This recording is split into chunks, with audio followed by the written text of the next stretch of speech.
Okay, hello everyone, and welcome to our live session today. For those of you that I haven't met before, I'm Ness, marketing strategist at the Scale Up Collective, who work with startups and challenger brands on their go-to-market strategy. And I'm very excited to be joined by the lovely Io. Hello, Io. How are you? Hi Ness, how you doing? I'm good, thank you. Good. Great to have you here. No worries. Would you like to introduce yourself quickly for everyone? Sure. So I'm Io Abbas. I'm a B2B marketing strategy and consultant, and I help kind of engineers and architects and people who work in prop tech to actually kind of, get the word out there, grow their businesses, all of that kind of stuff. And the reason I'm talking is because I set up my own podcast in July 2020. And that's kind of how I kind of fell into podcasting and became a huge fan. So yeah. Yeah. So we thought talk about podcasts though, because they're just it's a really still such a growing and emerging channel. The usage is huge now, but I still think it's something that many brands, particularly in the B2B world, probably overlook a little bit and a Yeah. bit of an untapped resource. So based on your experiences, particularly with your own podcast, why should people be considering podcasts as a medium? I think podcasts are great. I mean, I prefer them to things like video because they're a lot easier to do, especially to arrange. So, like if you do a professional video, you could be looking at 5K spend or something like that. And it takes ages to get signed off and all of this kind of stuff. And I think podcasts are a lot more kind of accessible in that way.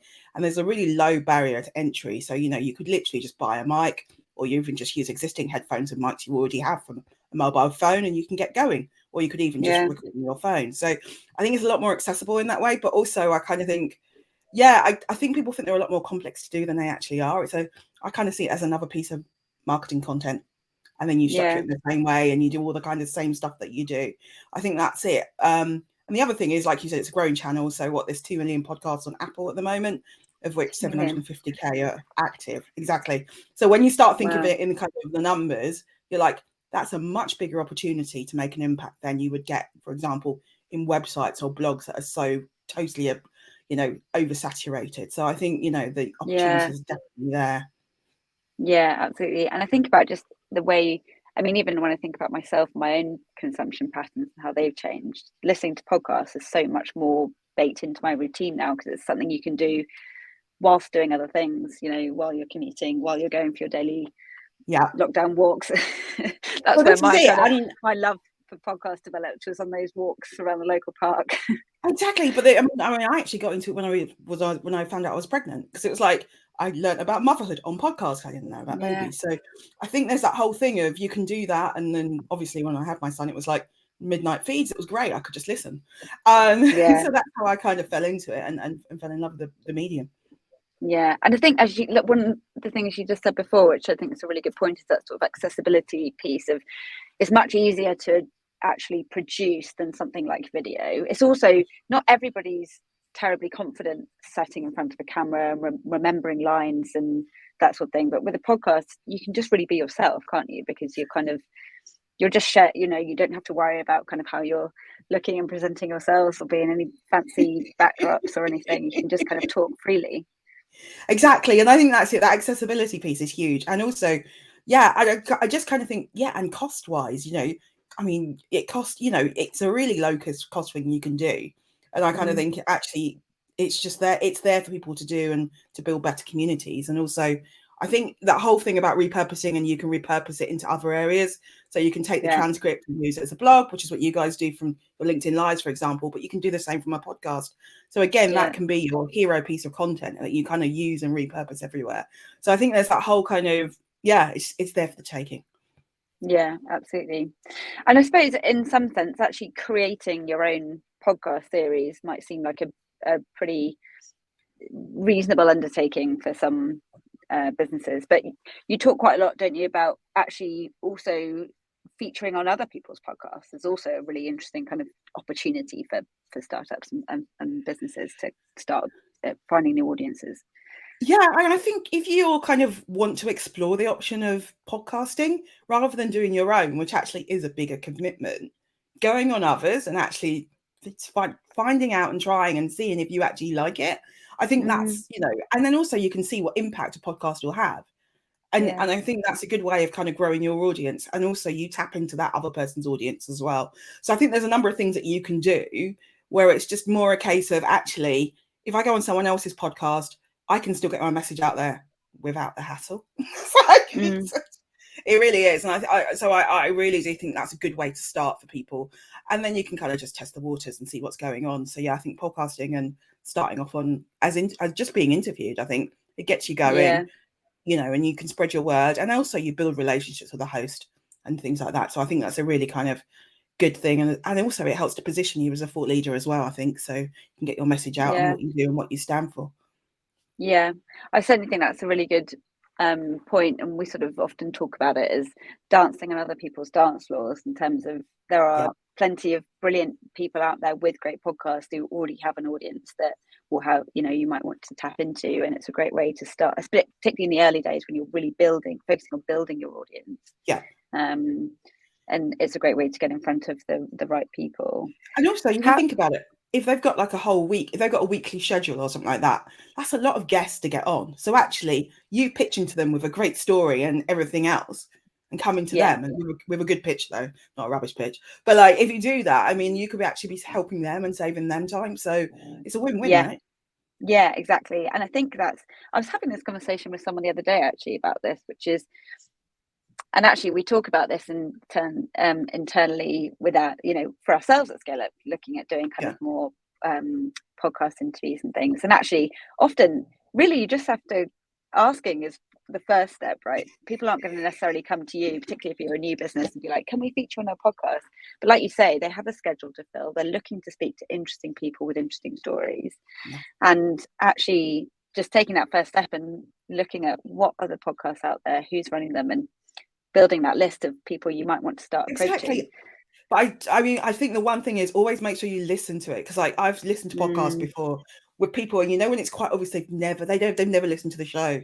So you know, like when the show's got a particular format, like some of the ones that you listen to, and you're like, they ask them a question and they're really surprised by it, and you're like, come on, they ask this every week and have done for years. So I think there is that thing of actually being knowledgeable about, you know, of course, what you're going on to, and just, you know, listening to a few, and then, but that will help you to craft your pitch anyway.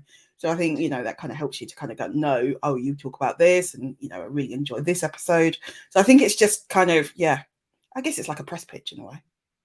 Yeah. And so what, in your experience, and perhaps with your own podcast and having people pitching to you, what does a good pitch look like? I can tell you what a bad one looks like. That's way easier. Yeah, go on then. So a bad pitch will be generic. Hi, no name, which means you don't know who I am. And then they're pitching like for a sector I don't even cover.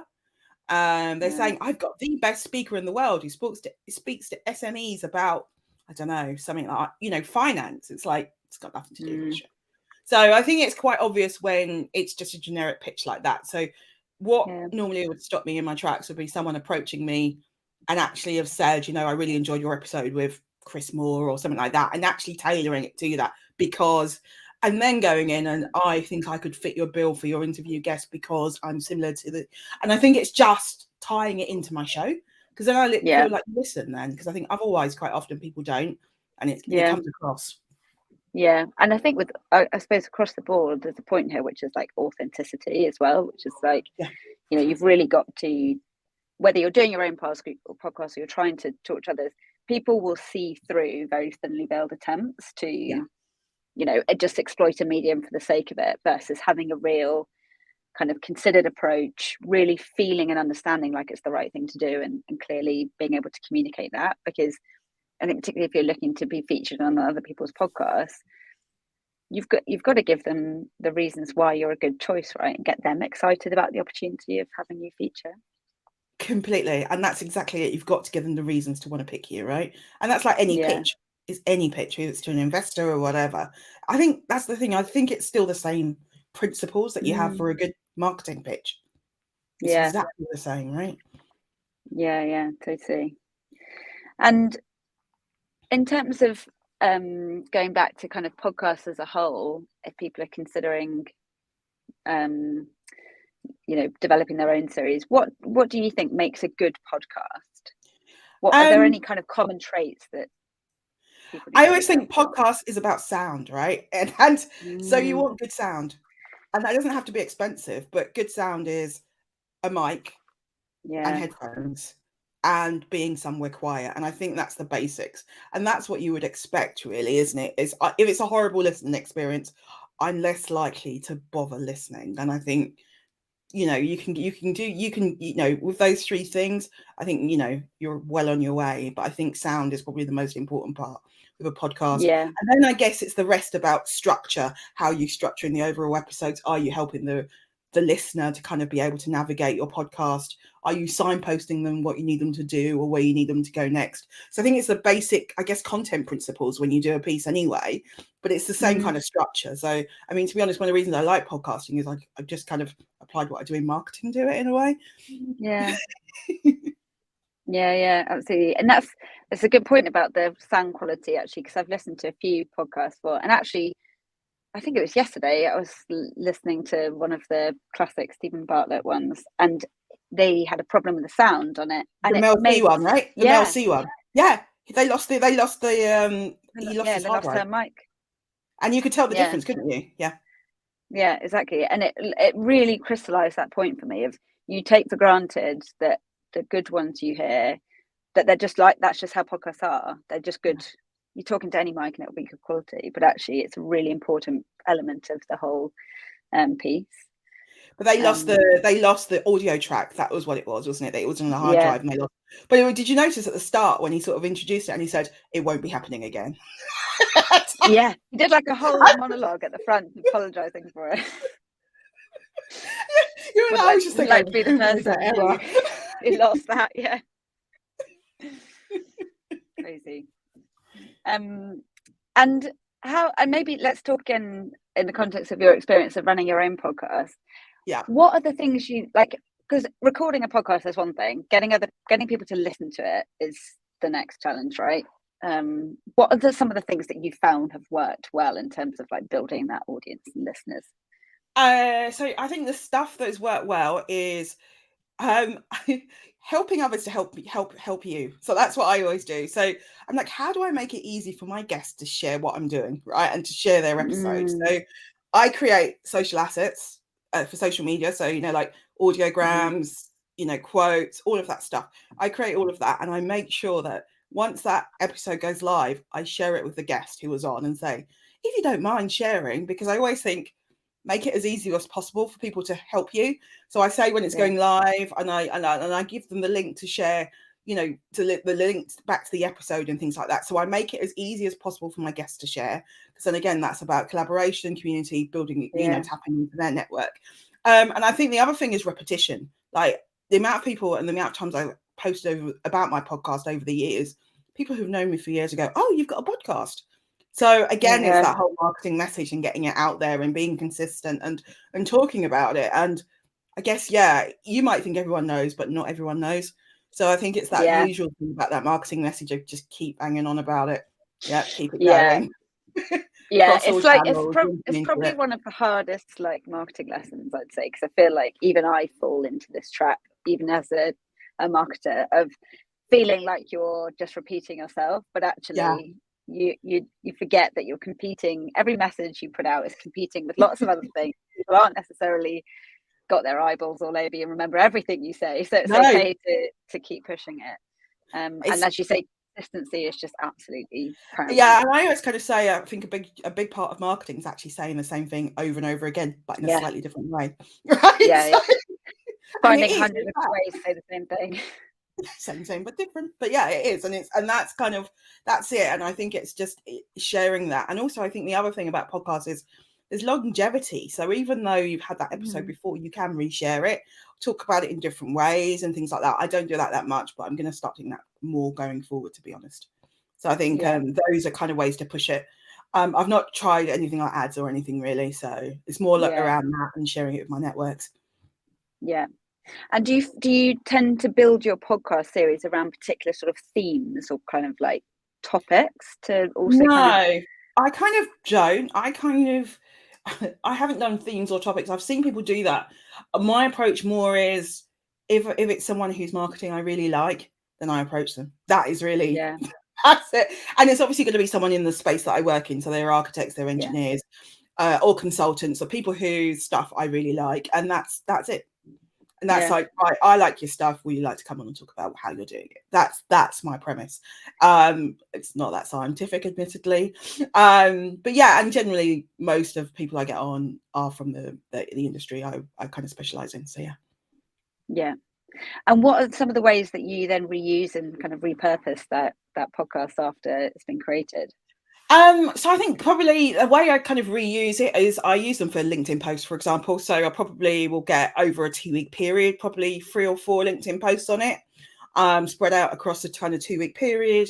They could be audiograms, they could be quotes or direct text posts, all that link back to the episode. I also, in terms of repurposing, I haven't done it as much as I should, but I want to kind of get more of them and turn them more into blogs. And actually, I think the main thing I do is I host and embed each episode on my website. So actually, I get the traffic for every episode. I don't send. So from social media, I don't send people to Apple. I send them directly to my main website, and that gives me SEO traffic consistently. Yeah, and that's actually one of the kind of huge benefits for it is that rather than having a blog up, I've actually got my podcast episodes as hosted as blogs. And then I get all the kind of benefits from SEO from all that traffic as well, and they're on my business website. So that's a really good tip. Yeah. And are you using some of the distribution platforms as well, like Spotify or? Yeah. So I host my podcast on. So basically, you host a podcast, you upload it somewhere. So and what I do is I use Buzzsprout, but there's loads of them. Okay. And then Buzzsprout then distributes that via RSS feed to things like Apple, Spotify, all of that. Once you've registered with them. So that's how it works. Great. So my main host is actually Buzzsprout, and then they disseminate it for me. Got it. But that's a really good tip about hosting them, embedding them directly on your website to get the traffic as well. Because I imagine that there's also a lot of assumptions that you go straight to those distribution platforms, and that's kind of but if you think about it, it means I'm getting a good couple of hundred hits on my website every month. Yeah. And ultimately, that's the goal, right? That's the end goal of even doing these podcasts to begin with, right? So that's a really, really brilliant tip. Okay, and then final question: what would be, if you had to give a top tip or a couple of top tips to founders who are looking to get started with podcasting to build their audience, what would it be? My top tip is just to go and try. So find free podcasts in your niche, listen to them, and send a pitch across. Yeah, nice. Amazing. All right. Well, thank you very much, Io. It's been wonderful to chat to you. Thanks, Nash. Thanks for inviting me. It's been really good fun. No worries. And we'll be practicing what we preach and repurposing this content into our newsletter this week. So catch up on you there. Cool, awesome. And if anyone wants to connect with me, I'm always around on LinkedIn, so I'm always around, and ask me podcasting questions because it's good fun. Amazing, will do. All right, cheers, Ari. Have a good day. Take care. Bye.